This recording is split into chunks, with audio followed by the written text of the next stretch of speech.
clashes in western Iraq began on December 30, 2013 when Iraqi security forces cleared up a Sunni protest camp in Ramadi. Tribal militias battled against the Iraqi Army.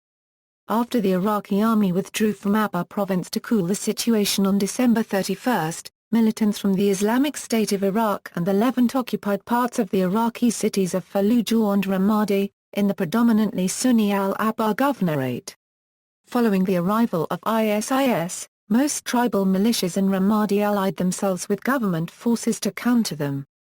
Background: clashes broke out in the Ramadi area on December 30, 2013 as security forces tore down what is considered a main Sunni Arab anti-government site, and continued for 2 more days. On January 1, 2014, militants in the city sporadically clashed with security forces and torched 4 police stations, but the clashes had subsided by the next day. The violence also then spread to Fallujah, where police abandoned most of their positions and militants burned some police stations. Groups involved: there are several groups comprising the non-ISIS armed opposition. Army of the Men of the Naqshbandi Order were also said to be part of the Sunni opposition to the Iraqi government.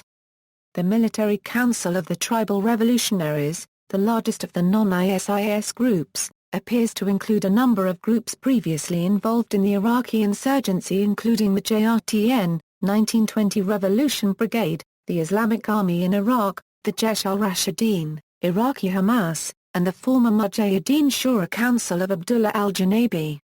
A second group, known as the Anbar Tribes Revolutionary Council, is headed by Sheikh Ali Haytham al-Sulaiman.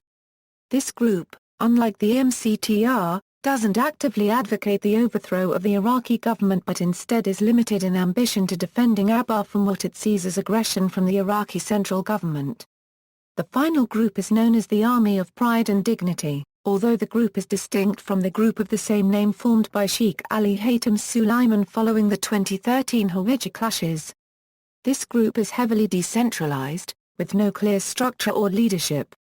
2013 December: on December 30, 2013, Iraqi Prime Minister Nouri al-Maliki said that Iraqi army soldiers would depart restive cities in Anbar province, but reversed that decision the following day. 2014, January-February Fall of Fallujah and the Battle of Ramadi, army forces, as of January 2, remained outside Ramadi. On January 3, Al-Qaeda-linked militants took over several police stations in Fallujah. In early morning, tribal and ISIS fighters advanced into areas in central Ramadi and deployed snipers on one street, a police captain said. A police colonel said the army had re-entered into areas of Fallujah, between Ramadi and Baghdad, but that around a quarter of it remained under ISIS and tribal control. Soldiers and pro-government armed tribesmen held the rest and had also surrounded the city. However, another senior officer, a police lieutenant colonel, said that while soldiers had been deployed around the city, they had yet to enter Fallujah. More than 100 people were killed during the day as Iraqi police and tribesmen battled militants. On January 4, the Iraqi government lost control of Fallujah to ISIS. The Iraqi army also shelled Fallujah with mortars to try to wrest back control from the militants and tribesmen, killing at least 8 people, according to unnamed tribal leaders and officials. Unnamed medical sources in Fallujah said another 30 people were wounded in the shelling. On January 3, ISIS began distributing leaflets on announcing a new committee for the promotion of virtue and prevention of vice, whose purpose was to enforce the group's strict Islamic code, similar to how the city was governed from 2005 to 2006 under the Mujahideen Shura Council. 2 days after the fall of Fallujah, Abdullah al-Janabi, the former chief of the Mujahideen Shura Council, returned to the city, making an appearance on January 4 at the Saad bin Abi Waqqas Mosque in northern Fallujah.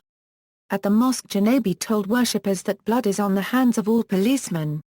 Police buildings were used to torture and to extract confessions, and must be cleansed. Referring to the Iraqi army, he also claimed that we swear by God Almighty and the blood of martyrs that the Safavid army will not enter the city except over our dead bodies. During the appearance, about 200 masked militants using looted police vehicles guarded the road leading to the mosque, where worshippers were checked for weapons before Janabi's sermon at weekly prayers.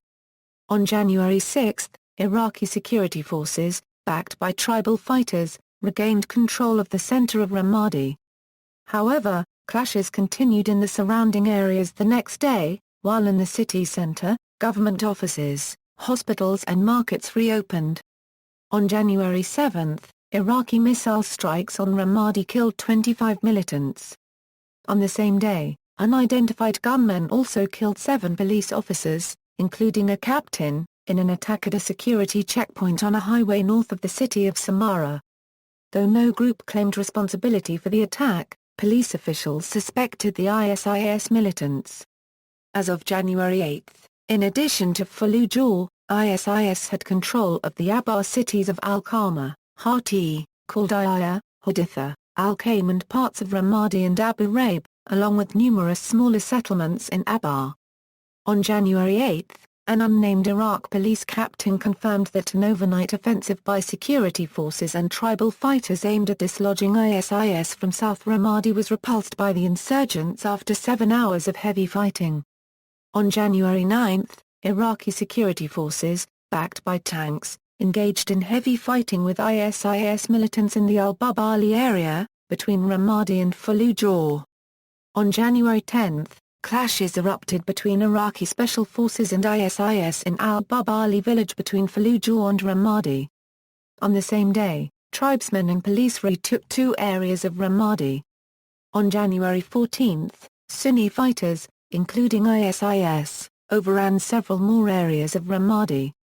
On January 16, the Iraqi Army, backed by Sunni tribesmen, managed to retake the city of Fallujah in a counterattack against ISIS. On January 17, the ISIS militants in Fallujah called on people to join them in their fight against the government, but earlier in the day, Iraqi media reported that security forces had retaken several key areas of Ramadi. On January 19, the Iraqi Army launched an operation in Ramadi. The advance was halted after 8 police and tribal militia members were killed in clashes. The next day, an unnamed Iraqi official suggested that the ISIS had sufficient heavy weapons capability to threaten Baghdad. On January 21, the Iraqi Army, backed by Sunni tribesmen, continued to attack key neighborhoods of Ramadi in an attempt to retake control from ISIS. The next day, the Defense Ministry claimed that at least 50 militants were killed in airstrikes against militant targets in Anbar. On January 26, according to witnesses, ISIS militants were reported to have captured 5 Iraqi soldiers near Fallujah. ISIS also seized 6 Army Humvees and set fire to some of them after clashes with security forces near the city of Fallujah, which was captured by militants a few weeks ago. It was further reported that at least 7 people were killed by Iraqi Army airstrikes and artillery fire. On January 30, Iraqi Defense Ministry spokesman Mohammed al-Askari said that security forces and their allied tribal fighters regained control of Al-Bu Faraj, north of Ramadi, as well as Al-Nasaf, on the western outskirts of Fallujah. He called these areas an important base for ISIS. On January 31, according to a statement by Ministry of Defense, the 39th Brigade of the Iraqi Army, reinforced by the Iraqi Air Force with support from tribal fighters, killed 40 militants and captured ISIS headquarters in Fallujah. On February 1, the Iraqi Army and police, with the support of pro-government militias, launched another offensive against ISIS in Ramadi and Fallujah. At least 35 militants were killed and large amounts of weaponry was seized in the clashes in the militant-held neighborhoods of Malab, Jubat, and Street 60 in Ramadi. On February 3, the Ministry of Defense reported that the Iraqi Army and its allied tribesmen killed 57 ISIS militants in advance of a possible assault on Fallujah, which was held by the rebels. On February 8, Anbar Governor Ahmed Khalaf Diaby sent an ultimatum to ISIS calling on them to surrender within a week. On February 9, 13 ISIS members were killed in Ramadi's Malab area. On February 12, a senior ISIS leader, Abu Majid al-Saudi, was killed alongside 7 other members of the group in eastern Ramadi. On February 15, the Iraqi Joint Command announced that during a raid in the Al-Malama, Al-Bushab and Khalidiyah areas several ISIS members were killed.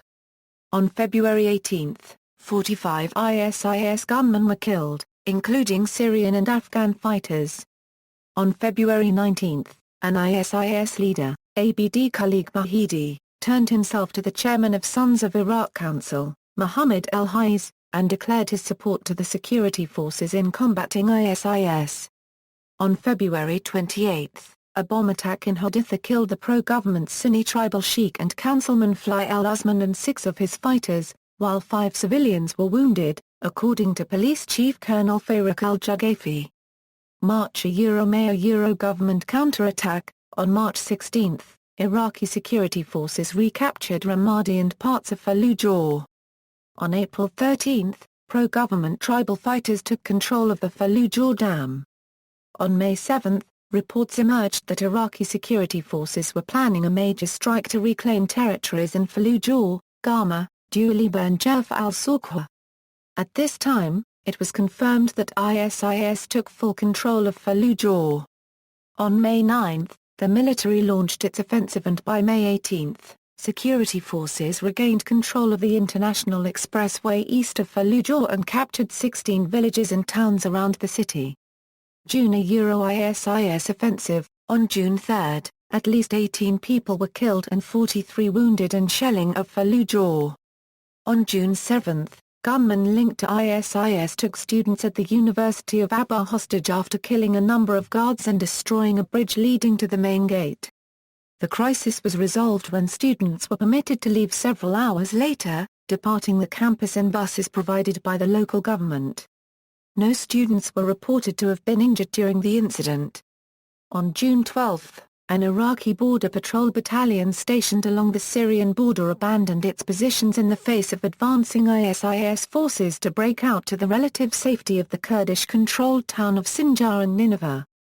However, the convoy of 60 trucks and hundreds of border police were thrown into disarray and panic when a small force of ISIS vehicles attacked them en route. By the time Kurdish forces arrived, the police force had been completely routed and decimated with an unknown number of killed and captured, while others fled into the desert leaving all their vehicles behind. Only 2 policemen managed to arrive at Sinjar on foot. On June 15, ISIS captured Sakaloya where army helicopters were hovering over the town to provide cover for retreating troops. During the fighting a helicopter was shot down. On June 17, Syrian rebels, made up of the Free Syrian Army and the al-Qaeda-affiliated al-Nusra Front, captured the Al-Qaim border crossing between Syria and Iraq. On June 19, ISIS captured Hussein's al-Muthanna chemical weapons facility near Lake Tharthar, roughly 45 miles northwest of Baghdad, in an area which had firmly come under rebel control by this point. Later in the evening, fighting broke in Al-Qaim, near the border with Syria, and lasted until around noon the next day with most of the town coming under militant control. 34 members of the Iraqi security forces were killed in the clashes. The insurgent assault on the town started with a major artillery barrage which was followed by a major assault. 2 days later, ISIS captured the Al-Qaim border crossing with Syria after Syrian rebels retreated. The town itself and the surrounding area had also been fully secured by ISIS. 11 soldiers and 20 militants were killed and 20 soldiers were wounded during fighting for Al-Qaim the previous day. ISIS then advanced further in the province and captured the towns of Rawa, Ana and Huzaiba.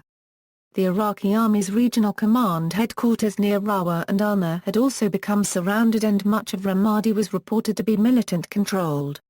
Overall, an entire Iraqi security force brigade was reportedly destroyed in the Al-Qaim area in the previous days. Late in the evening, ISIS captured Raqqa.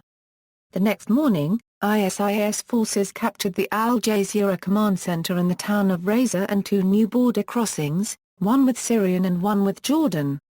On June 23, government forces recaptured the Al Walid border crossing with Syria after militants retreated without resistance. The crossing with Jordan was also recaptured a day later. On June 24, Syrian warplanes struck several areas in western Iraq, killing at least 57 civilians, in what U.S. officials claimed were strikes on ISIS positions. However, there had not been an official statement from the Syrian government. On June 25, insurgents advanced towards the Haditha Dam, the second largest in Iraq, and reached Barwana, on the eastern side of Haditha. Government forces engaged them in an attempt to halt their advance. Humanitarian consequences. There were over 380,000 internally displaced persons by mid-March 2014, 300,000 of whom were displaced mostly during the previous 6 weeks. According to the UNHCR, most people were displaced due to insecurity around Fallujah and Ramadi, and had fled to outlying communities in Anbar province, though 60,000 persons have fled to more distant provinces. There were a total of 336 killed and 1,562 injured, as of the same date. Response. The U.S. confirmed in January 2014 that to assist with the fight against groups in this area, they were speeding up supply of equipment to Iraq, including Hellfire missiles, Scan Eagle UAVs, and Raven UAVs. Iran also offered support. Iraqi journalist Ali Nashmi suggested Persian Gulf states like Saudi Arabia and Qatar were aiding ISIS. References